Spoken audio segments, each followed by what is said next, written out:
عن ابی بکر الصدیق رضی اللہ عنہ ان رسول اللہ صلی اللہ علیہ وسلم سئل ای الحج افضل قال الحج والثج وبه قال حدثنا حناد قال حدثنا اسماعیل بن عیاش عن عمارة بن رضیة عن ابی حازم عن سهل بن سعد رضی اللہ عنہ قال قال رسول اللہ صلی اللہ علیہ وسلم ما من مسلم يلبي الا لبى من عن يمينه وشماله من حجر او شجر او مدر حتى تنقطع الارض من ها هنا وها هنا.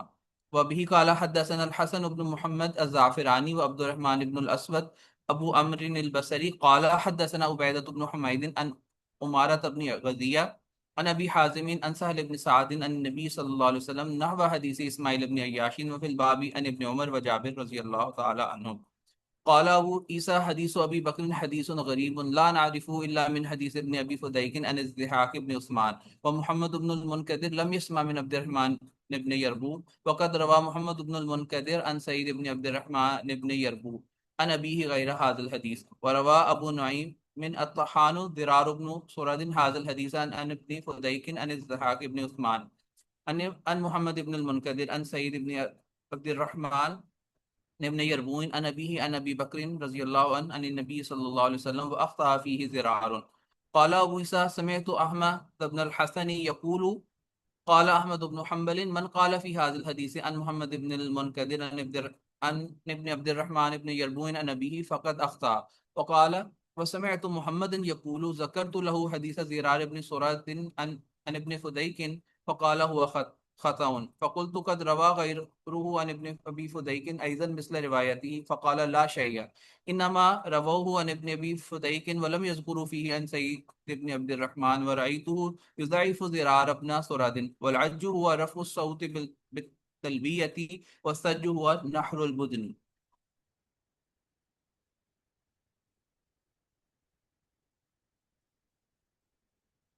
شابش ماشاء اللہ. یہ بابا ہے بابو ماجا فی فضل تلبیتی والنہر کہ تلبیہ اور قربانی کی فضیلت کے بارے میں. تو نبی پاک صلی اللہ علیہ وسلم سے پوچھا گیا ای الحج افضل کہ کون سا حج سب سے زیادہ افضل ہے. آپ نے فرمایا الحج والسج. تو حج کا مطلب ہے زور سے چیخنا یعنی زور سے تلبیہ پڑھنا، اور سج کا مطلب ہوتا ہے خون بہانا. تو اس کا مطلب ہے کہ قربانی کرنا. تو آگے وہ فرماتے ہیں دوسری حدیث حضرت سہل بن سعد فرماتے ہیں کہ نبی علیہ الصلوۃ والسلام نے فرمایا ما من مسلم یلبی، نہیں ہے کوئی مسلمان جو تلبیہ پڑھتا ہے الا لبا من یمینی و شمالی، مگر تلبیہ پڑھتے ہیں اس کے دائیں اور بائیں والے، من حجرن یعنی جو بھی وہاں پتھر ہو، او شجرن یا درخت ہو، او مدرن یا مٹی ہو، حتی ینقطع الارض منہا ہونا وہاں ہونا، یہاں تک کہ یہاں سے اور یہاں سے زمین کیا ہو جاتی ہے، ختم ہو جاتی ہے، یعنی جہاں تک اس کی آواز جاتی ہے تو وہاں تک ہر چیز تلبیہ جو ہے نا وہ پڑتی ہے. آگے وہ اس کی ایک دوسری سند بیان کر رہے ہیں عن سہل بن سعد عن النبی صلی اللہ علیہ وسلم نحو حدیث اسماعیل بن عیاش وفی الباب عن ابن عمر وجابر رضی اللہ عنہ. قال ابو عیسیٰ حدیث ابی بکر حدیث غریب لا نعرف الا من حدیث ابن ابی فدیک عن الضحاک ابن عثمان. تو اب اس میں نا اس میں مسئلہ کیا ہے اس حدیث میں؟ تو کہہ رہے ہیں کہ محمد بن منقدر اس حدیث میں جو آ رہے ہیں نا محمد بن منقدر لم یسمع انہوں نے نہیں سنا من عبد الرحمن ابن یربو یعنی عبد الرحمن بن یربو سے انہیں سماع حاصل نہیں. وقد روا محمد بن منقدر عن سعید ابن عبد الرحمن ابن یربو عن ابی غیر هذا الحدیث، یعنی یہ جو محمد بن منقدر ہے یہ عبد الرحمن بن یربو کے بیٹے سے روایت کرتے ہیں. لہٰذا اس میں غرابت کس اعتبار سے کہ وہ ڈائریکٹ عبد الرحمن بن یربو سے روایت کر رہے ہیں. آگے وہ فرماتے وروا ابو نعیم الطحان زرار بن سرد هذا الحديث عن ابن ابي فديك عن الضحاك بن عثمان عن محمد بن المنكدر عن سعيد بن عبد الرحمن بن يربو عن ابي بکر عن النبي صلی اللہ علیہ وسلم واخطا في غرار، اور اس میں زرار نے بھی کیا کی ہے، غلطی کی ہے، یعنی انہوں نے سعید کا نام بڑھا دیا حالانکہ سعید کا نام ہے نہیں. قال ابو عیسیٰ سمیت احمد بن الحسن یقول کہ وہ کہتے قال احمد بن حنبل امام احمد بن حنبل فرماتے من قال فی هذا الحدیث جو اس حدیث میں یوں کہتے ہیں ان محمد ابن المنقدر ان ابن عبد الرحمن ابن یربو ان ابی فقد اخطا وسمیت محمدن، اور میں نے امام بخاری رحم اللہ سے سنا جو فرما رہے تھے وذکرت له حدیث زرار ابن سرد ان ابن ابی فدیک قال وخطا، کہ اس میں بھی غلطی ہے. قلت قد روا غیر ان ابن ابی فدیک ایضا مثل رواتی، کہ باقی بھی ابن ابی فدیک سے روایت کر رہے ہیں. انہوں نے کہا لا شیء، وہ بھی کچھ نہیں ہے، انما رواہ ان ابن ابی فدیک ولم یذکروا فی ان سعید ابن عبد الرحمن، کہ انہوں نے بھی اس میں سعید بن عبد الرحمن کا ذکر نہیں کیا. ورأیت یضاعف زرار ابن سرد، انہوں نے زرار بن سرد کو بھی کہ اس کی تضعیف کی ہے. تو مطلب یہ ہے کہ اس میں ایک تو مسئلہ یہ ہے کہ سعید کا واسطہ ہے یا نہیں. اگر سعید کا واسطہ ذکر کریں تو اس کو تو سعید سے سما ہے محمد بن منقدر کو، لیکن مسئلہ یہ ہے کہ اس میں سعید کا واسطہ ہے نہیں. جو راوی اس میں اضافہ کر رہے ہیں وہ غلطی کر رہے ہیں، اور جو نہیں کر رہے وہ ٹھیک تو ہے، لیکن پھر محمد عبد الرحمن بن جو یربو ہے ان سے ان کو سما حاصل نہیں ہے، اور خود یہ روات بھی ضعیف ہے جیسے زرار بن سرد وغیرہ ہو گئے. تو اس طرح سے اس حدیث میں غرابت ہے. قال العج کا مطلب ہوتا ہے رفع الصوت بالتلبیہ، زور سے تلبیہ پڑھنا، اور سج کا مطلب ہوتا ہے نحر البدن، یعنی اونٹوں کو ہدایا کو نحر کرنا، ذبح کرنا. تو گویا کہ ان دونوں میں بڑی فضیلت ہے. جی آگے.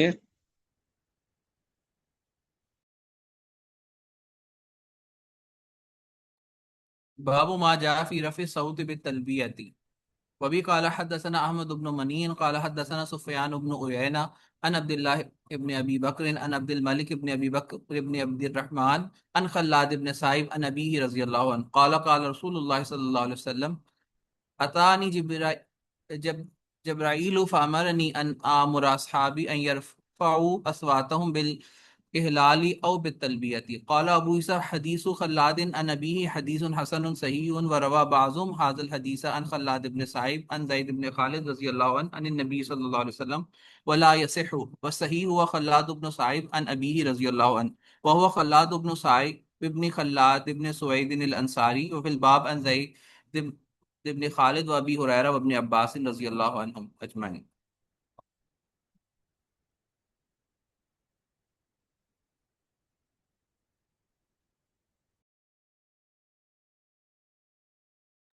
جی آواز آ رہی ہے؟ جی استاد جی. یہ باب ہے باب ما جاء فی رفع الصوت بالتلبیہ، کہ زور سے تلبیہ پڑھنا. تو حضرت خلاد بن صاحب اپنے والد سے روایت کرتے کہ نبی علیہ السلام اتانی جبرائیل، حضرت جبرائیل میرے پاس تشریف لائے، فامرنی، انہوں نے مجھے حکم دیا، ان آمر اصحابی، کہ میں اپنے ساتھیوں کو حکم کروں، ان یرفعوا اصواتهم بالاحلال، کہ وہ تلبیہ پڑھنے میں اپنی آوازوں کو بلند کریں. ابھی تلبیہ یعنی دونوں کا مطلب ہے تلبیہ یعنی زور سے تلبیہ پڑھیں.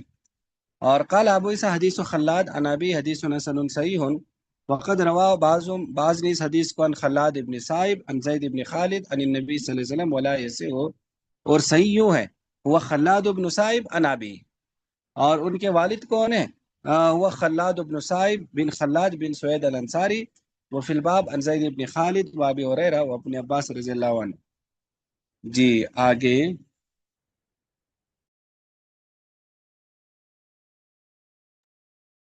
باب ما جاء في الاغتسال عند الاحرام. وبي قال حدثنا عبد الله بن ابي زياد قال حدثنا عبد الله بن يعقوب المدني عن ابن ابي زناد عن ابيه عن خارجة بن زيد بن ثابت عن ابيه انه راى النبي صلى الله عليه وسلم تجرد لاهلاله واغتسل. قال ابو عيسى هذا حديث حسن غريب وقد استحب بعض اهل العلم الاغتسال عند الاحرام وهو قول الشافعي.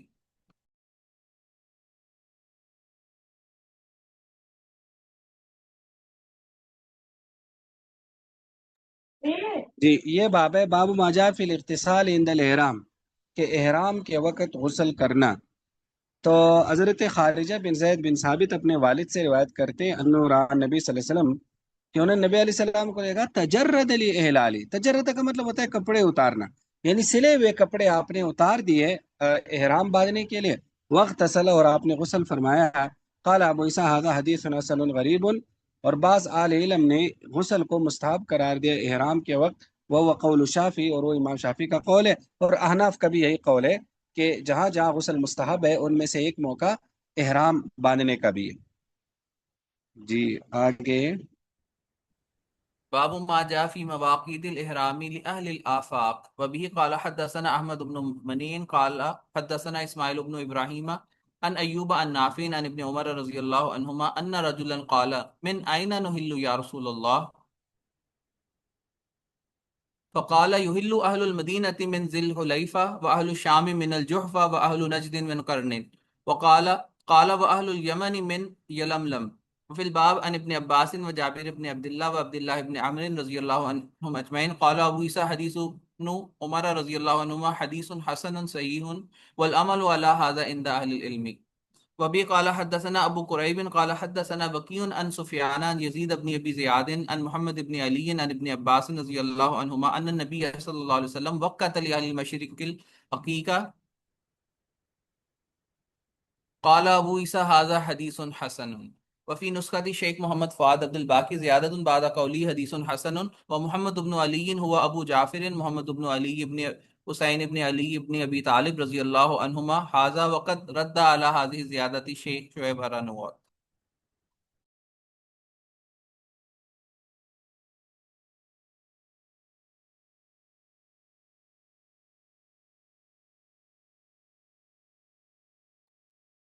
دیکھو اس کو پہلے سمجھو، جس طرح میں نے آپ کو بتایا کہ بیت اللہ کے گرد پہلا دائرہ کس کا ہے؟ پہلا دائرہ ہے حرم شریف کا، ٹھیک ہے۔ پھر دوسرا دائرہ ہے، اس کو میقات کا دائرہ کہتے ہیں۔ تو جو دوسرے دائرے سے باہر ہوتے ہیں اس کو آفاق کہتے ہیں، وہ آفاقی لوگ ہیں۔ اور اس دائرے سے جو انٹر ہوتے ہیں، یعنی وہ جو دائرہ ہے دوسرا دائرہ، اس کو میقات کہتے ہیں۔ اب اس میقات سے جب آپ اندر آتے ہیں تو ابھی پہلے دائرے میں تو نہیں آتے، تو جو پہلے اور دوسرے دائرے کے درمیان والا حصہ ہے اس کو ہل کہتے ہیں، ہل۔ اور دوسرے دائرے سے اندر جو آ جاتے ہیں اس کو حرم کہتے ہیں۔ تو گویا کہ پہلا دائرہ اس کے اندر حرم ہے، دوسرا دائرہ اس کے اندر ہل ہے، اور پہلے دائرے کو کہتے ہیں حرم کے حدود اور دوسرے دائرے کو کہتے ہیں میقات کے حدود۔ تو اس کو کیا کہتے ہیں؟ میقات کے حدود اس کو کہتے ہیں۔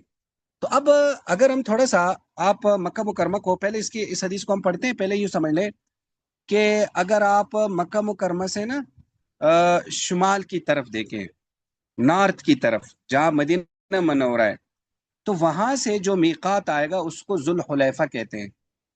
یہ مدینہ اور نارتھ والوں کا میقات ہے۔ یہ تقریباً جو ہے نا مکہ مکرمہ سے تقریباً کوئی 200 میل کے فاصلے پر ہے، یہ 250 میل کے آس پاس کے فاصلے پر ہے ذوالحلیفہ۔ یہ بالکل مدینہ کے قریب آ جاتا ہے، یعنی مدینہ سے کوئی 5-6 میل کے فاصلے پر آپ جاتے تو ذوالحلیفہ آتا ہے۔ یہ تو ہو گیا نارتھ والوں کا۔ اس کے بعد اگر آپ مکہ کے مغرب کی طرف دیکھیں، جہاں شام ہے، شام جو ہے نا وہ مکہ مکرمہ سے مغرب کی طرف، یعنی بالکل پرے آتا ہے، دوسری طرف آتا ہے۔ تو جو مغرب کی طرف اگر آپ دیکھیں، وہاں سے جو میقات ہے وہ جوحفہ آتا ہے، جوحفہ۔ یہ تقریباً مکہ سے کوئی 100 میل کے آس پاس کے فاصلے پر ہے، اور یہاں پھر ساحلی علاقے بھی آتے ہیں۔ اس کے بعد اگر آپ اس کی الٹ دیکھیں مشرق میں، یعنی ہماری طرف جو مشرق بنتا ہے، تو مشرق میں قرن المنازل ایک جگہ آتی ہے، تو یہ ان کا میقات ہے۔ یہ تقریباً مکہ مکرمہ سے جو ہے نا 35 میل کے فاصلے پر ہے، 35 میل کے آس پاس پر ہے۔ اس کے بعد اگر آپ شمال مشرق میں دیکھیں، یعنی مشرق اور شمال کے درمیان والے حصے میں بھی ایک میقات آتا ہے، اس کو ذات عرق کہتے ہیں، عرق۔ عام طور پر اس طرف عراق پڑتا تھا، تو عراق والوں کے آنے کی طرف کے لیے یہ تھا، یہ تقریباً کوئی 50 میل کے فاصلے پر ہے مکہ سے۔ اس کے بعد ایک طرف رہ گیا، وہ ہے جنوب۔ جب آپ جنوب کی طرف آتے ہیں، یعنی مدینہ سے بالکل الٹ دوسری طرف جنوب کی طرف سے، وہاں یمن ہے۔ مکہ مکرمہ سے جنوب کی طرف یمن ہے، تو یہاں جو میقات آتا ہے اس کو یلملم کہتے ہیں۔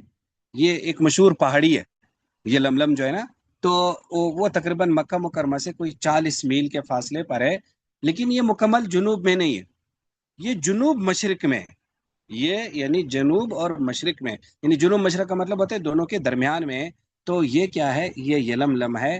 تو ہم پاکستانی جو حاجی لوگ ہوتے ہیں یہ یلملم سے باندھتے ہیں، کیونکہ یہاں سے جب جانا ہوتا ہے غالباً جدہ جاتے ہیں، تو راستے میں یلملم کی وہ پہاڑیاں آتی ہے، اس لیے ہمارے لوگ یہیں سے وہ کہ احرام باندھ لیتے ہیں۔ تو یہ 5 مواقیت ہیں، یعنی 5 کونوں پر اس طرح سے واقعہ ہے، تو ان کو کیا کہتے ہیں؟ مواقیت۔ تو پہلے ہم اس کو پڑھتے ہیں، پھر اس میں ایک چیز ہے کہ میقات سے گزرنے کا کیا حکم ہے، اس کو ہم پڑھتے ہیں۔ تو پہلے اس کو دیکھیں۔ تو نبی حضرت ابن عمر فرماتے ہیں کہ ایک آدمی نے کہا من این نحل یا رسول اللہ، ہم کہاں سے احرام باندھے اللہ کے رسول؟ فقال، تو آپ نے فرمایا یحل اہل المدینہ، مدینہ والے احرام باندھیں گے، من ذی الحلیفہ، ذی الحلیفہ سے، و اہل الشام من الجوفہ، اہل شام جوفہ سے، و اہل نجد من قرن، اہل نجد جو ہے قرن سے، و اہل الیمن من یلملم، اور اہل یمن جو ہے نا وہ یلملم سے ہے۔ تو یہ دراصل 4 طرفوں کا ذکر کر دیا، یعنی ذوالحلیفہ نارتھ کا، اور آل شام والوں کا مغرب کا، آل نجد کا یہ مشرق کی طرف ہے، اور آل الیمن جو ہے یہ گویا کہ جنوب کے سائڈ کا ذکر کر دیا۔ وہ فی الباب عن ابن عباس و جابر ابن عبداللہ و عبداللہ ابن عمر قال ابو عیسیٰ حدیث ابن عمر حدیث حسن صحیح والعمل علی ھذا عند اہل العلم۔ اور دوسری حدیث حضرت ابن عباس کی ہے کہ نبی علیہ السلام نے اہل مشرق کے لیے عقیق کو کر دیا۔ یہ عقیق اسی ذات عرق ہے جس کو ہم ذات عرق کہتے ہیں، اسی کو انہوں نے کیا کہہ دیا؟ عقیق کہہ دیا۔ تو یہ اس طرح سے گویا کہ ہے۔ اب یہ جو مواقیت ہے، دیکھو ان مواقیت کے بارے میں چند باتیں آپ ذہن میں رکھیں۔ پہلی بات تو یہ ہے کہ اگر ایک آدمی ایسے راستے سے آئے جس میں 2 میقات پڑتے ہیں، ٹھیک ہے، ایک میقات مثلا ابھی آ رہا ہے، دوسرا میقات تھوڑا سا آگے جا کر آ رہا ہے، تو پہلے میقات سے احرام باندھنا بہتر ہے، اگرچہ دوسرے احرام میقات سے بھی باندھ سکتے ہیں، ٹھیک ہے، اگر وہ میقات میں آ رہا ہے۔ لیکن اگر کوئی آدمی درمیان سے آ رہا ہے، درمیان کا مطلب ہے نہ ذوالحلیفہ سے آ رہا ہے، نہ جوفہ پہ آ رہا ہے، نہ یلملم پہ آ رہا ہے، ظاہر ہے درمیان سے آ رہا ہے، یعنی اس سائڈ پہ بھی ایک میقات ہے، دوسری سائڈ پہ بھی میقات ہے، تو پھر کیا ہوگا؟ تو ایسی صورت میں وہ جس میقات کے قریب ہوگا نا تو اسی میقات سے باندھے گا۔ یعنی اگر آپ اس کے دونوں سائڈوں سے خط کھینچے نا تو وہ خط جس میقات کو جا کر لگے گا نا تو وہ گویا کہ محاذات متحقق ہو گیا، اس کی برابری متحقق ہو گئی، تو یہ اس طرح سے گویا کہ وہ گویا کہ اس کو احرام گویا کہ کیا ہوگا؟ باندھنا ہوگا۔ تو یہ گویا کہ یہ اس طرح سے انہوں نے کرنا ہے۔ ہمارے جب پرانے حاجی جب سمندر سے جاتے تھے نا تو سمندر سے بھی وہ دراصل یلملم کے سے گزرتے تھے، کہا جاتا ہے کہ یلملم ان کے دائیں طرف آتا تھا، تو یلملم کے بالکل اوپر سے تو نہیں گزرتے تھے، وہ تو سمندر سے جاتے تھے، تو لیکن یلملم کے اس سے وہ گزرتے تھے، یعنی محاذات میں آتا تھا، اس کے برابر ہو جاتے تھے۔ تو جب اس کے برابر جاتے تھے تو پھر وہاں سے ان کو کیا کرنا ہوتا تھا؟ ان کو گویا کہ وہ باندھنا ہوتا تھا۔ اب یہاں ایک اور بھی جو ہمارے پاکستانی حاجی جاتے ہیں تو یہ جدہ سے ان کو کہا جاتا ہے کہ آپ جدہ سے بھی احرام باندھ سکتے ہیں۔ تو وہ اس کو کہا جاتا ہے کہ یہ جب جہاز جاتا ہے بسا اوقات تو یہ میقات کے باروں بار جاتا ہے، وہ ڈائریکٹ جدہ چلا جاتا ہے، تو اس لیے وہ محاذات اس میں آتا ہی نہیں ہے۔ تو جب محاذات نہیں آتا پھر وہ وہاں سے گویا کہ جدہ سے احرام باندھ لیتے ہیں، اور جو ہے نا یعنی اس سے آگے جو ہے نا غالباً جوفہ آتا ہے، تو اس طرح سے وہ گویا کہ ان کا جو میقات ہے وہ بن جاتا ہے۔ تو خلاصہ کیا ہے؟ خلاصہ یہ ہے کہ اگر درمیان سے گزر رہے ہیں تو دائیں بائیں جس میقات سے ٹکرائیں گے نا تو پھر اس سے پہلے احرام باندھنا ہوگا۔ ایک تو یہ 2 مسئلے ہو گئے۔ تیسرا مسئلہ یہ ہے کہ جو آدمی حج اور عمرے کے ارادے سے جا رہا ہے اس پر تو احرام باندھنا واجب ہے میقات سے۔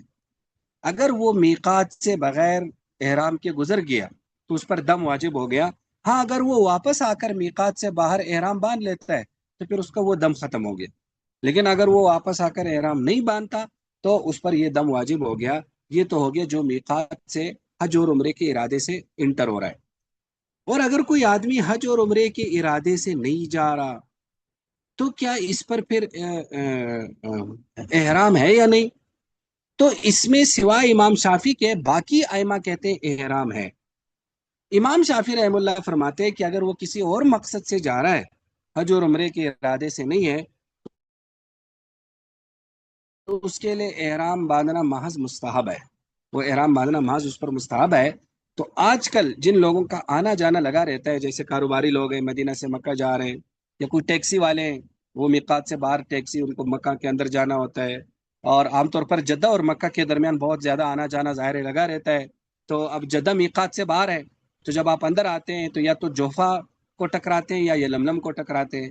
تو جب جدہ سے آتے ہیں تو پھر بھی وہ ہے کہ احرام وہ ہے کہ یعنی میقات کو ٹکرانا ہوتا ہے۔ تو اب جدہ سے تو بہت زیادہ لوگ ظاہر ہے مکہ آتے ہیں، ٹیکسی والے ہیں اور بہت سارے لوگ ہیں، کاروباری لوگ ہیں، تو ان کے لیے پھر کہا جاتا ہے کہ وہ امام شافی کے مسلک پر اگر عمل کر لیں تو ٹھیک ہے۔ ہاں، ایک ہیلا یہ بتایا جاتا ہے مسلک سے نہ نکلنے والوں کے لیے کہ وہ کہ وہ کیا کرے، کہ وہ جو ہے نا یعنی وہ اس طرح سے کرے کہ وہ ہل کا ارادہ کرے۔ ظاہر ہے وہ تو مکہ جا ہی نہیں رہے، حرم شریف جا ہی نہیں رہے، تو وہ ہل کا ارادہ کرے، اور ہل کا ارادہ کرے، پھر اس کے بعد ہل میں کچھ ٹھہرے، پھر ہل سے چلے جائے۔ ظاہر ہے ہل والوں کے لیے تو پھر احرام وغیرہ نہیں ہے، کیونکہ وہ تو ہے ہی اندر۔ تو ایک کہ ہیلا یہ بھی بہرحال بتایا جاتا ہے، لیکن اس میں نا ایک مسئلہ یہ بھی ہے، ہمارے ہاں بعض شرح نے لکھا ہے کہ اگر وہ ہل کی نیت سے چلا گیا نا، اور پھر ہل کے اندر اس کی نیت بدل گئی کہ میں نے حرم میں جانا ہے، تو پھر حرم شروع ہونے سے پہلے گویا کہ پھر اس کو احرام باندھنا ہوگا، پھر وہاں سے پھر احرام باندھنا ہوگا، تو گویا کہ ادھر بھی پھر مسئلہ ہو جائے گا۔ تو اس لیے اس میں امام شافی کے مسلک میں زیادہ جو ہے نا وہ سہولت ہے۔ اور دوسرا یہ جو ذات عرق ہے نا، تو ذات عرق کے بارے میں یہ ہے کہ نبی علیہ صلاۃ والسلام کے زمانے میں کیا یہ احرام مکمل تھا، یا بعض لوگ کہتے ہیں کہ حضرت عمر کے زمانے میں یہ یعنی مقرر کیا گیا تھا۔ تو لیکن بہرحال محدثین یہی کہتے ہیں کہ نبی علیہ السلام کے زمانے میں ہی مقرر ہوا تھا، لیکن وہ سب چونکہ عراق سے مسلمان نہیں آتے تھے تو وہ زیادہ مشہور نہیں ہوا تھا۔ لیکن بعد میں وہ ہے کہ جب عراق فتح ہو گیا تو پھر وہ ہے کہ وہ بتایا گیا کہ ان کے لیے ذات عرق۔ اب یہ مواقیت سے متعلق مسئلے سمجھ میں آ گئے؟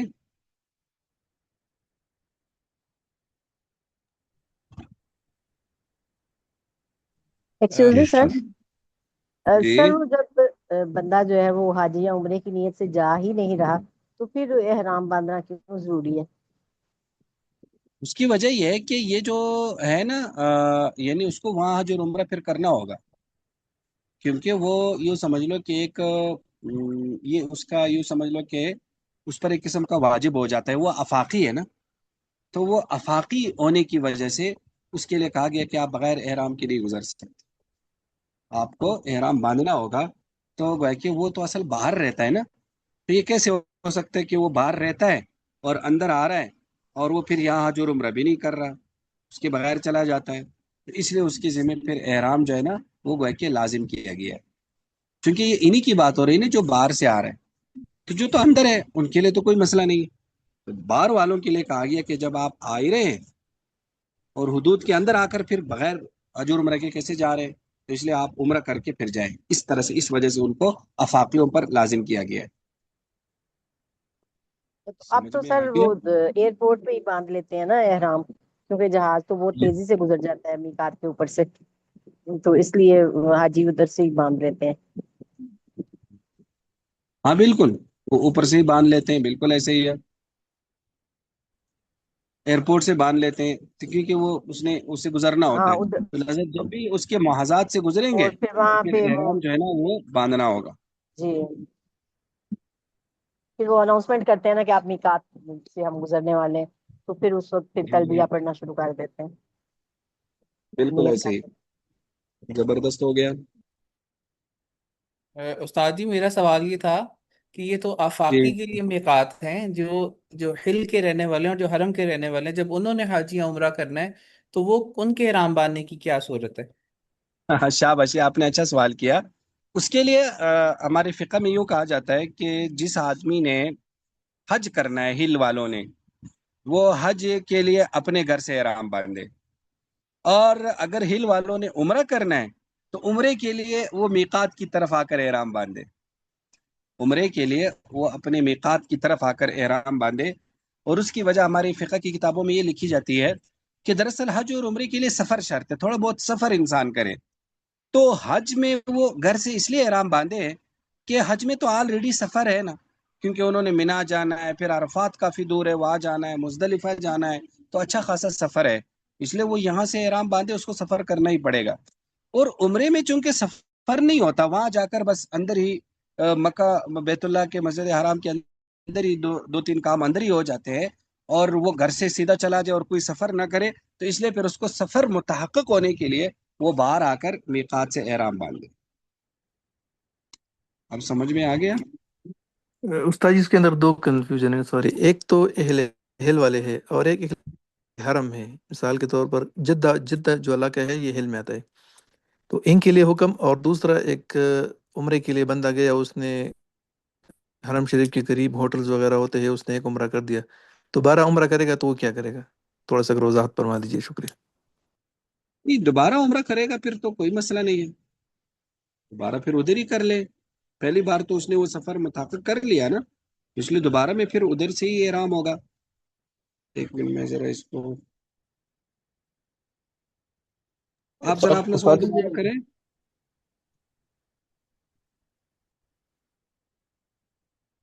دوبارہ کریں ذرا۔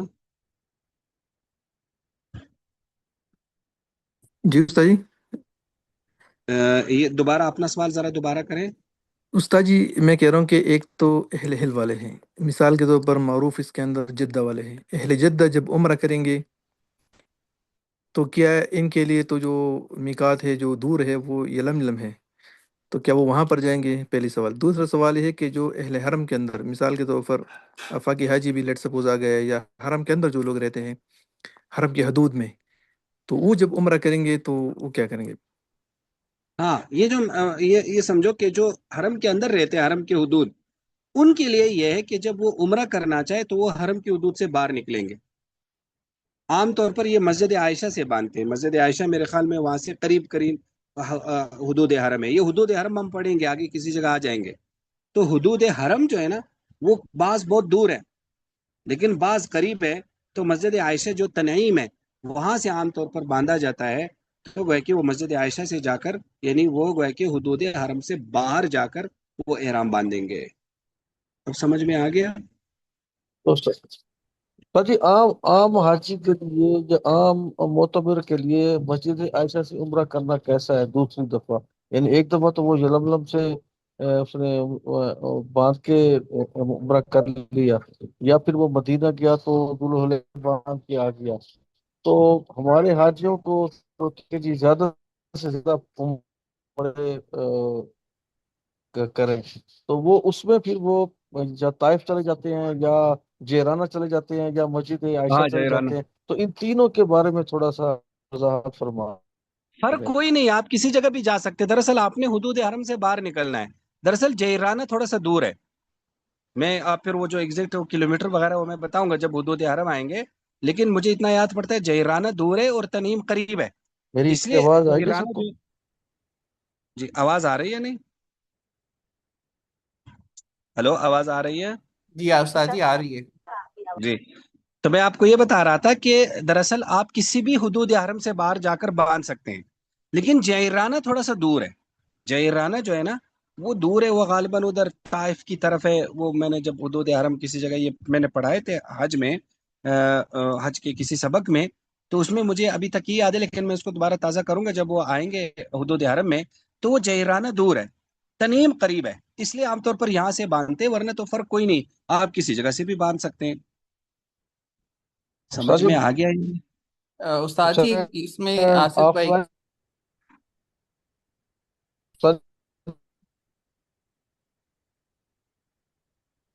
آف لائن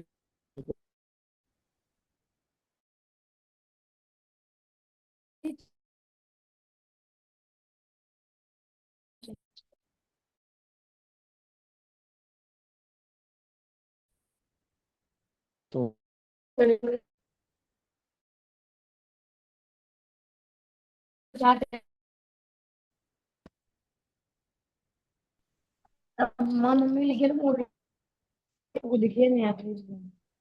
میرا سوال تھا، جی، آپ کا سوال میں نے جواب دے دیا، آپ کو سمجھ میں آ گیا کہ آپ جیرانہ سے بھی کر سکتے ہیں، آپ تنیم سے بھی کر سکتے ہیں، استاد جی لیکن میں عموماً لوگ تنیم سے اس لیے کرتے ہیں کہ وہ قریب ہے۔ یہ والے سوال کا جواب تو آپ کو آ گیا نا، اب دوسرا سوال آپ کریں۔ سر جی میں آف لائن ہو گیا تھا، میرا سوال زیادہ تر تنعیم کے بارے میں تھا۔ تنعیم سے کچھ لوگ اس کو جائز نہیں سمجھتے کہ یہ مخصوص لوگوں کے لیے، یعنی جو خواتین ہیں ان کے لیے ہے مجبوری کی حالت میں، تو تنعیم ہر بندے کے لیے عام نہیں ہے، تو اس کے بارے میں تھوڑی سی وضاحت فرما دیں۔ نہیں نہیں، ایسی تو کوئی بات نہیں ہے، آپ باندھ سکتے ہیں، کسی بھی جگہ سے باندھ سکتے ہیں، جو تنیم سے بھی باندھ سکتے ہیں، عام طور پر مسجد عائشہ سے باندھتے ہیں۔ سمجھ میں آ گیا؟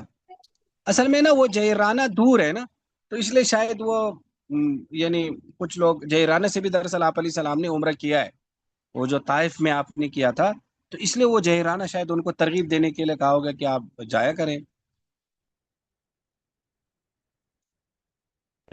جزاک اللہ خیر۔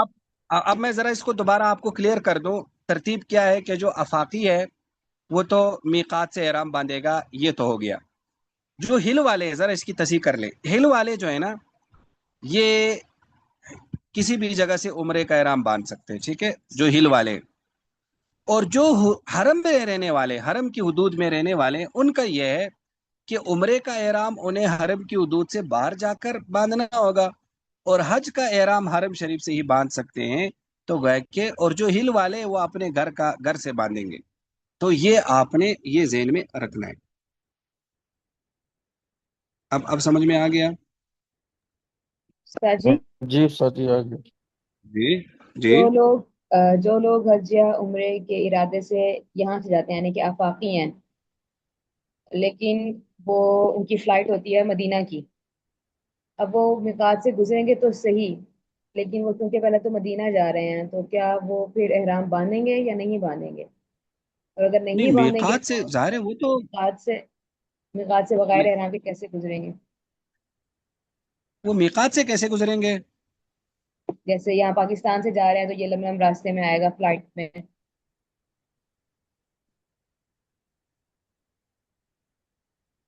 نہیں تو یہ لوگ تو حرم شریف جا ہی نہیں رہے نا، ہم تو بات کر رہے ہیں جو اندر جا رہے ہیں نا، مکہ مکرمہ جا رہے ہیں، تو ان لوگوں پر کیسے ہوگا؟ یہ تو مدینہ جا رہے ہیں نا۔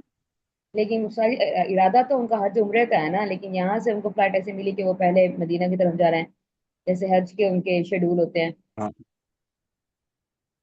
وہ تو ہے ان کا ارادہ، اصل میں یہ جب ہم حج اور عمرے کا ارادہ کرتے ہیں تو اس کا مطلب ہے ڈائریکٹ آپ مکہ جا رہے ہیں، لیکن کوئی بندہ جا ہی رہا ہے مدینہ نا، تو ان کے لیے تو پھر نہیں ہے، کوئی نہیں، وہ تو مدینہ جا رہے ہیں نا، یعنی وہ جس وقت بندہ جا رہا ہوتا ہے اس کا ارادہ مراد ہوتا ہے، ٹھیک ہے، تو اس وقت تو مدینہ جا رہے ہیں نا، تو حج اور عمرے کا جب وہ جس وقت حج اور عمرے کا ارادہ کرے گا نا، جس سفر میں یا جس چلنے میں، وہ پھر مراد ہے۔ صحیح، ٹھیک، اب سمجھ میں آ گیا؟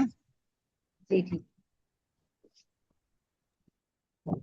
وہ سر جب پھر ہم مدینہ سے ہماری بھی فلائٹ جب ہم آج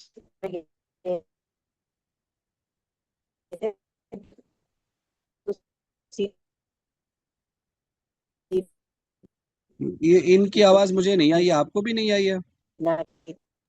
جی سر جی کٹ رہی ہے آواز ان کی۔ آپ لوگوں کی آپ بھی کٹ رہی ہے؟ آپ کی شفقت، آپ کی آواز کٹ رہی تھی، دوبارہ بتائیے گا پلیز۔ میں وہی سبھی یہ بتا رہی سبھی تھی کی بات کٹ رہی کہ جب ہم حج،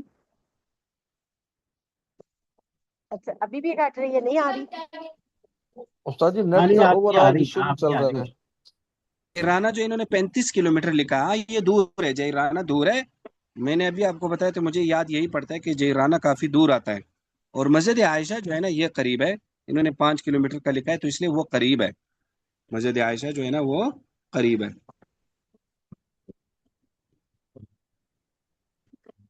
جی سر میں یہ بتا رہی تھی جو حالہ پوچھ رہی ہیں کہ جب کوئی حج عمرے کے لیے جاتا ہے اور اس کی فلائٹ جو ہے وہ مدینہ جاتی ہے، تو پھر وہ احرام کہاں سے باندھے گا؟ سر وہ جب وہ مدینہ جا رہا ہے تو اس وقت وہ احرام نہیں باندھے گا، تو میں نے کیونکہ بتا دیا ان کو نا، حج، ہاں ظاہر ہے وہ تو مدینہ وہ جا جب رہے ہیں، ہم ہاں بالکل صحیح کہہ رہے ہیں۔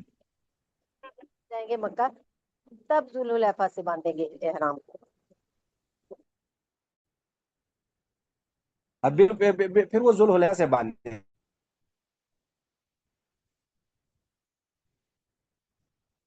سمجھ میں آ گیا؟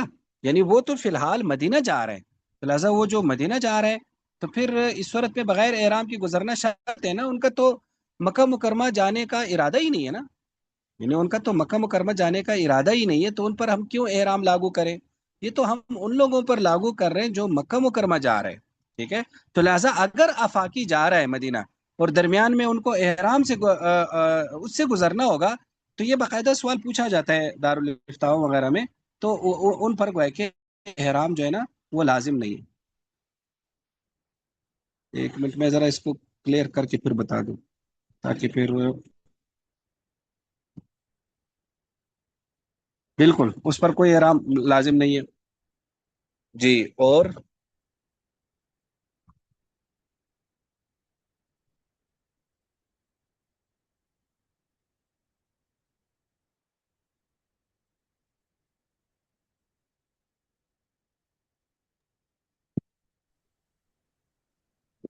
جی پڑھو پھر آگے۔ باب ما جاء في ما لا يجوز للمحرم لبسه وبه قال حدثنا قتيبة قال حدثنا الليث عن نافع عن ابن عمر رضي الله عنهما أنه قال قام رجل فقال يا رسول الله ماذا تأمرنا أن نلبس من الثياب في الحرم فقال رسول الله صلى الله عليه وسلم لا تلبسوا القمص ولا السراويلات ولا البرانس ولا الأمائم ولا الخفاف إلا أن يكون أحد ليست له نعلان فليلبس الخفين ما أسفل من الكعبين ولا تلبسوا شيئا من الثياب مسه زعفران ولا الورس ولا تتنكب المرأة الحرام ولا تلبس القفازين قال ابو عیسیٰ هذا حدیث حسن صحیح والعمل علیہ عند اہل العلم۔ یہ نا تھوڑا سا اس کو مزید کلیئر کرتے ہیں تاکہ آپ لوگوں کا یہ مسئلہ کلیئر ہو جائے میقات والا، یہ جو انہوں نے مدینہ والا سوال کیا ہے نا۔ دیکھو جب ہم کہتے ہیں نا کہ میقات سے بغیر احرام کے نہیں گزر سکتے، یہ کس آدمی کے لیے؟ یہ اس آدمی کے لیے جو مکہ جاتا ہو۔ اب آپ کہیں گے مکہ کس چیز کا نام ہے؟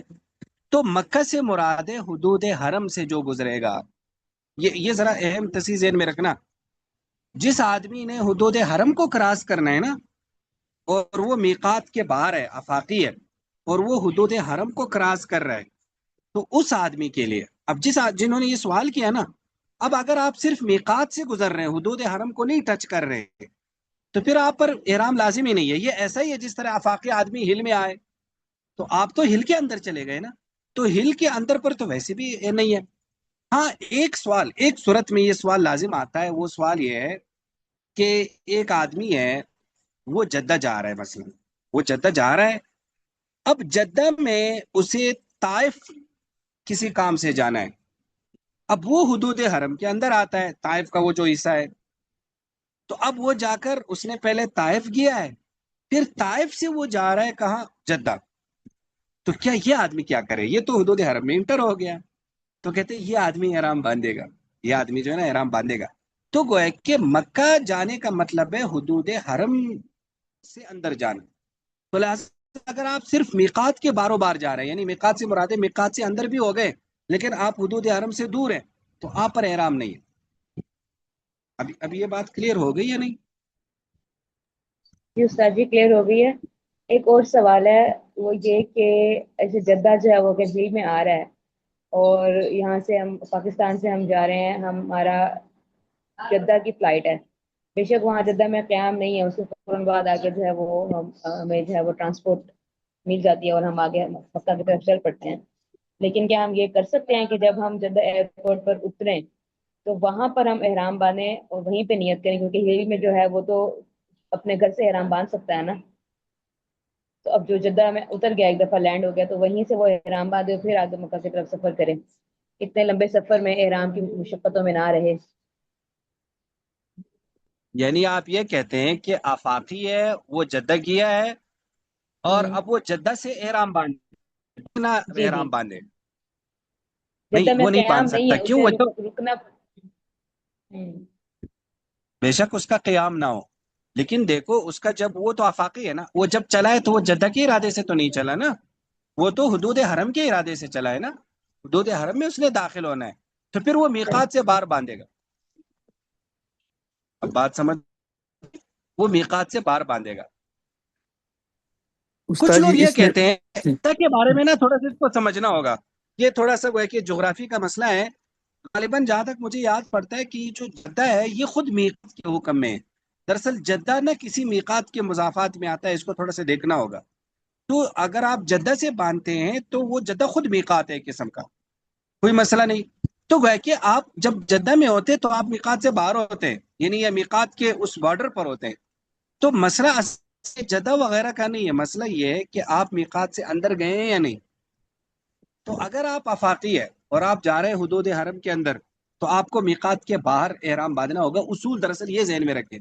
تو اب اگر جدہ میقات سے باہر آتا ہے تو آپ جدہ سے احرام باندھ سکتے ہیں، اور اگر جدہ احرام اس کے اندر آتا ہے میقات کے اندر تو پھر آپ جدہ سے احرام نہیں باندھ سکتے.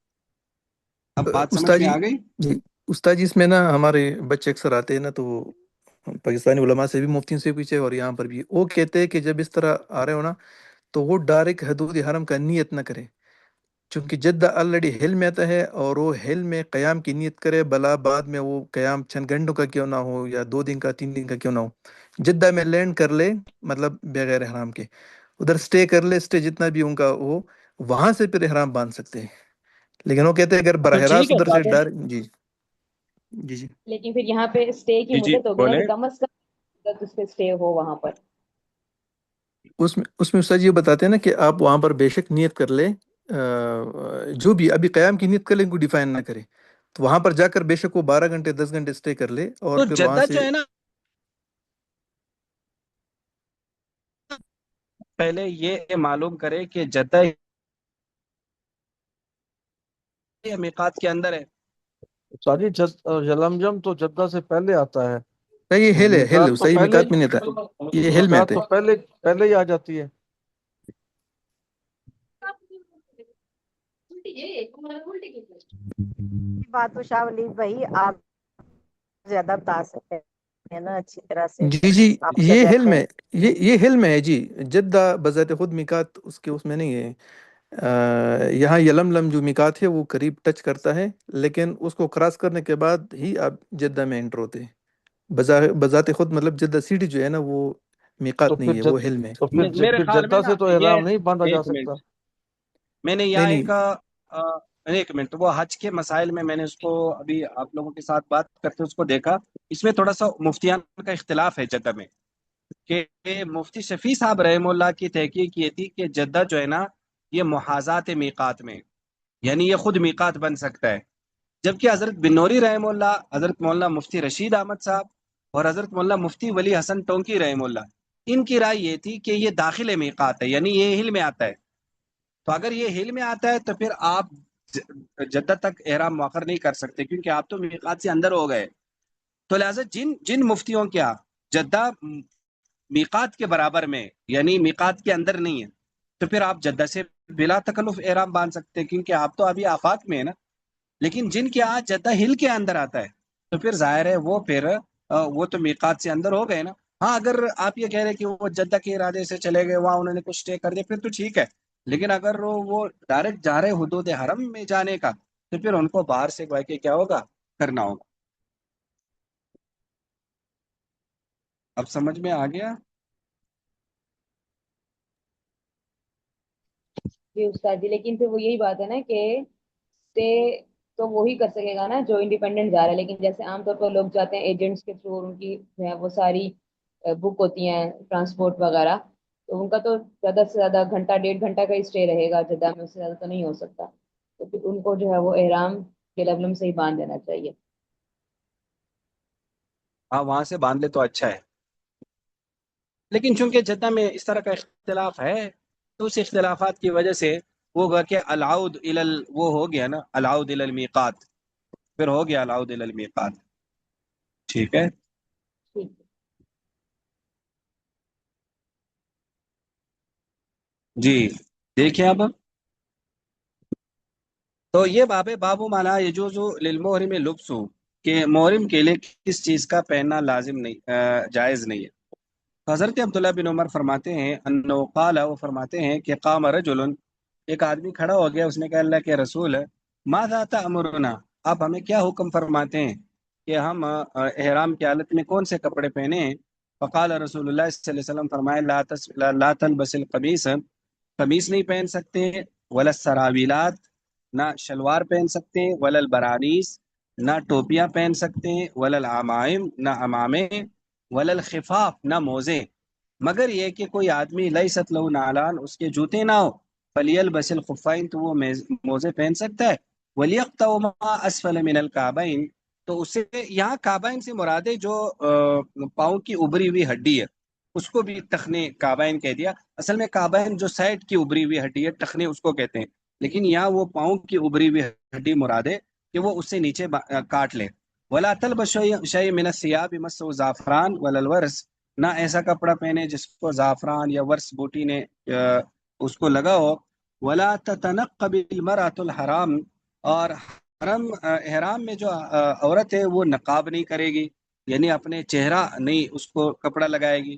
ولا تلبس القفازین، نہ دستانے پہن سکتے ہیں۔ قال ابو عیسیٰ ھذا حدیث حسن صحیح والعمل علیہ عند اہل العلم۔ دیکھو اس میں یہ ہے کہ محرم جو ہے نا وہ سلے ہوئے کپڑے نہیں پہن سکتا، جو کرتا اور پائجامے کی بات کی ہے یہ مردوں کے لیے حکم ہے، عورتوں کے لیے نہیں ہے، ایک تو یہ ٹھیک ہے۔ تو گویا کہ جو سلا ہوا کپڑا ہے وہ نہیں پہن سکتا۔ اب سلے ہوئے کپڑے میں ظاہر ہے ساری چیزیں آ گئی، جبہ آ گیا، پتلون آ گیا، بنیان آ گیا، کوئی بھی چیزیں ہیں وہ ساری جو ہے نا وہ گویا کہ اس میں آ گئی ہے، وہ نہیں پہن سکتا۔ اسی طرح ٹوپی اور پگڑی بھی نہیں باندھ سکتا، گویا کہ سر اس کو کھلا رکھنا ہوگا مرد کے لیے، اور عورت کے لیے چہرہ کھلا رکھنا ہوگا۔ سر تو ڈھانپ سکتی ہے، چہرہ نہیں یعنی ڈھانک سکتے، تو اس کے لیے پھر وہی ہے کہ ایسی ٹوپیاں آتی ہے جس کی وجہ سے ان کا جو ہے نا پردہ بھی ہو جاتا ہے، لیکن جو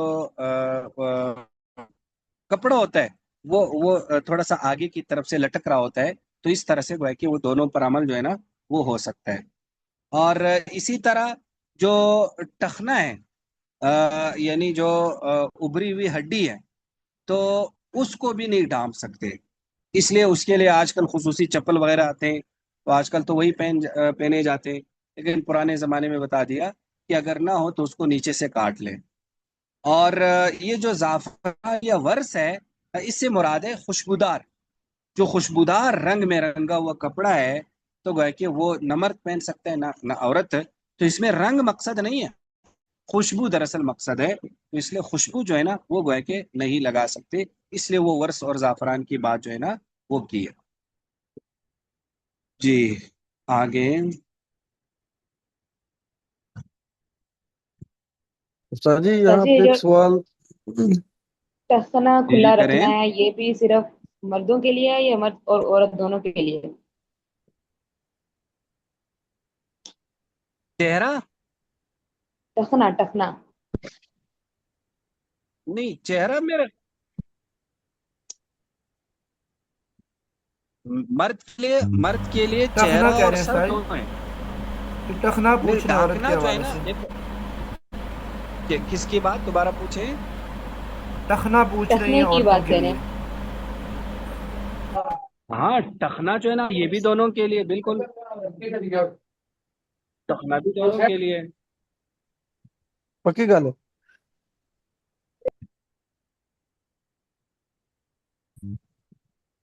نہیں یہ سر، ہے، اب آپ کیوں مجھے شک میں ڈال دیں۔ عورتوں کا سر ایک ڈھکنے منٹ ہے، اوپر نہیں دوپٹہ لے۔ آپ مرد اور عورت کا فرق پوچھ رہے ہیں یا ٹخنے کی وہ پوچھ رہے ہیں؟ استاد جی ٹخنے کا پوچھ رہی ہوں کہ ٹخنا جو ہے کہ جوتا جو اس طرح کا ہو کہ وہ ٹخنا آپ کا کھلا رہے، تو یہ عورتوں اور مردوں دونوں کے لیے ہے یا صرف مرد کے لیے؟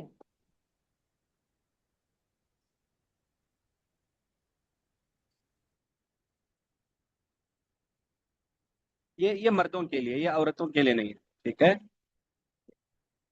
سمجھ گئے بات۔ جی ٹھیک ہے۔ یہ جو چپل وغیرہ کا مسئلہ ہے یہ کس کے لیے؟ یہ مردوں کے لیے، اب سمجھ اور میں آ گیا۔ عورتیں جی سر جی موزے کے طواف کرتی ہیں، تو ٹھنڈ بھی ہوتی ہے وہاں پہ، تو وہ پہن بھی سکتی ہیں، ان کو الاؤڈ ہے۔ ہاں وہ پہن سکتی ہے بالکل۔ اور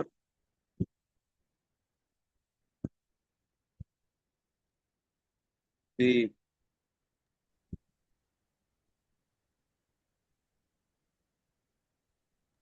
اور سر جی ایک سوال تھا یہ کہ دیکھو خواتین تھوڑا کے سا میں لیے اس کو چہرہ تھوڑا سا ڈھانپ ایک مرتبہ پھر، ایک منٹ میں اس کو ذرا کلیئر کر دوں. دیکھو مرد اور عورت کا فرق کیا چیز ہے. مرد اور عورت کا دو چیزوں میں فرق ہے.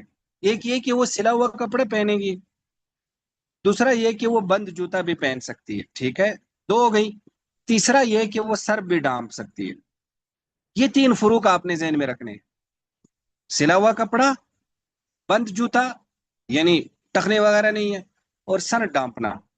ان تین کے علاوہ باقیوں میں تقریباً یہ شریک ہے. احرام کی پابندیوں کی بات کم کر رہے ہیں، جیسے خوشبو استعمال نہ کرے، اور بالوں کو نہ کاٹے، بدن سے جوئیں وغیرہ نہ مارے، ناخن نہ تراشے، اور اسی طرح کسی جانور کا شکار نہ کرے، اور اسی طرح جمع اور دوائی جمع نہ کرے. تو یہ باقی جتنی بھی چیزیں ہیں وہ گویا کہ ان دونوں میں وہ شریک ہے. اب سمجھ میں آ گیا؟ سر جی میں اس میں یہ پوچھنا چاہ رہا تھا کہ جیسے خواتین کو چہرہ ڈھانپنے کے کہا جاتا ہے کہ چہرہ جو ہے نا وہ ان کا کھلا ہونا چاہیے، تو بعض خواتین جو ہے نا وہ ٹوپی لے لیتی ہیں، ہیٹ والی ٹوپی، اور اس کے اوپر سے وہ اپنا نقاب جو ہے نا وہ لٹکا لیتی ہیں. تو کیا چہرہ ڈھانپنا اتنا ہی ضروری ہے کہ اس میں اتنی شدت برتی جائے کہ اس کو نقاب یعنی ہیٹ میں سے اوپر سے نیچے لٹکایا جائے؟ تو احرام میں چہرہ کھولنے کی اجازت نہیں ہے اس طرح سے؟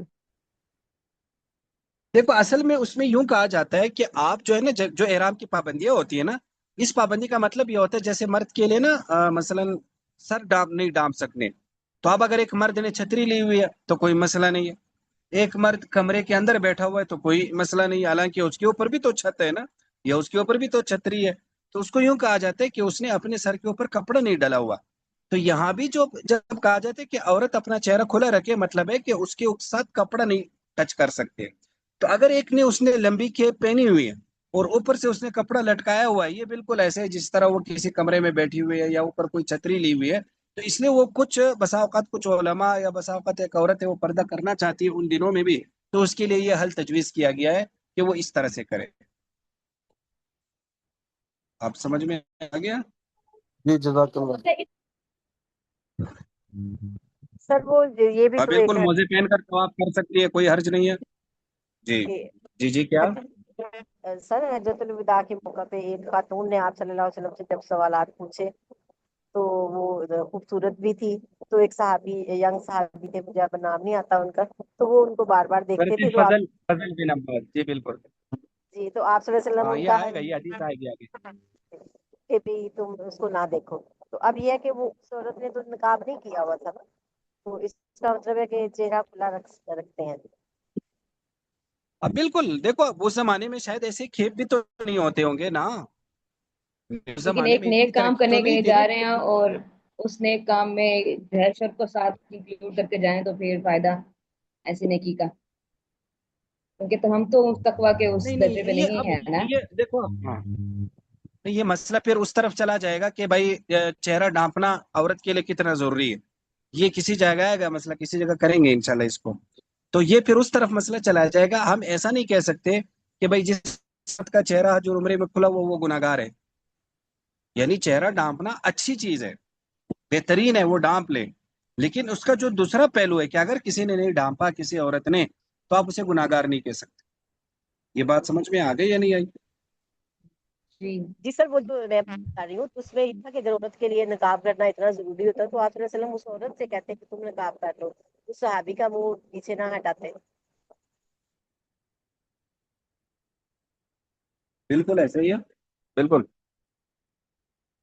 یہ آ جائے گا انشاءاللہ کسی جگہ مسئلہ، یہ حجاب کا آ جائے گا، اس کو کرتے ہیں انشاءاللہ کسی جگہ. جی یہ اگلا باب بھی پڑھ لیں. یہ استاد باب ما جاء في لبس السراويل والخفين للمحرم اذا لم يجد الازار والنعلين. وبه قال حدثنا احمد بن عبدة الزبي البصري قال حدثنا يزيد بن زريع قال حدثنا أيوب قال حدثنا عمرو بن دينار عن جابر بن زيد عن ابن عباس رضي الله عنهما قال سمعت رسول الله صلى الله عليه وسلم يقول المحرم إذا لم يجد الإزار فليلبس السراويل وإذا لم يجد النعلين فليلبس الخفين. وبه قال حدثنا قتيبة قال حدثنا حماد بن زيد عن عمرو نحوه وفي الباب عن ابن عمر وجابر رضي الله عنهم.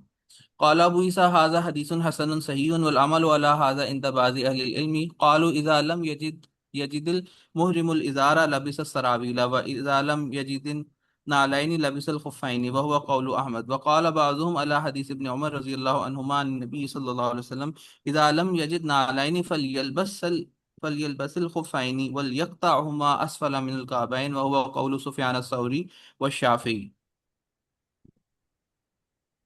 بش یہ باب ہے کہ سراویل یعنی پائجامہ پہننا والخفین اور موزے پہننا محرم کے لیے اذا لم یجد الازار والنعلین، جب اس کے پاس ازار نہ ہو یعنی تہبند نہ ہو، کھلا ہوا یعنی انسلا ہوا کپڑا نہ ہو، یا اور جوتے نہ ہو. تو نبی علیہ السلام المحرم محرم اذا لم یجد الازار، جب ازار نہ ہو، فلیلبس السراویل، تو وہ پائجامہ لے سکتا ہے.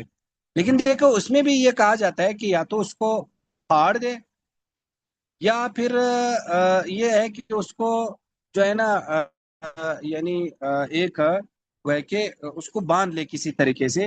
لیکن اگر اس طرح کا ممکن نہ ہو، اس کو پھاڑ کر لبکی بنانے ممکن نہ ہو، تو پھر ایسی صورت میں وہ اسے پہن تو سکتا ہے، سلا ہوا کپڑا اس نے پہن لیا، لیکن ظاہر ہے پھر اس پر جنایت آئے گی. یعنی ایسا نہیں ہے کہ وہ پھر بچ جائے گا. مجبوری سے بھی اگر کوئی آدمی حدود ممنوعات احرام کو توڑتا ہے نا، تو اس کو اجازت تو ہوتی ہے، لیکن ایسی صورت میں پھر اس پر جو ہے نا وہ ہے کہ وہ آ جاتا ہے، جو اس کا دم ہے یا جو اس کی جنایت ہے آگے آئیں گے تو وہ اس پر آئے گا. وَإِذَا لَمْ يَجِدِ النَّعْلَيْنِ فَلْيَلْبِسِ الْخُفَّيْنِ، کہ اگر جوتے نہ ہو تو وہ موزے پہنے. اور آگے قال ابو عیسیٰ ھذا حدیث حسن صحیح والامر اسی پر بعض اہل علم کیا اذا لم یجد المحرم الازار لبس السراویل، کہ وہ پائجامہ پہنے. وَإِذَا لَمْ يَجِدِ النَّعْلَيْنِ لَبِسَ الْخُفَّيْنِ وَهُوَ قَوْلُ احمد. اور بعض نے نبی علیہ السلام کی اس حدیث کے مطابق کیا اذا لم یجد النعلین فلیلبس الخفین ولیقطعهما اسفل من الکعبین، کہ اس کو پھر ٹخنوں کے نیچے سے کیا کر لے، اس کو وہ ہے کہ کاٹ لے. یہ بات سمجھ میں آ گئی یا نہیں آئی؟ جی ساتھ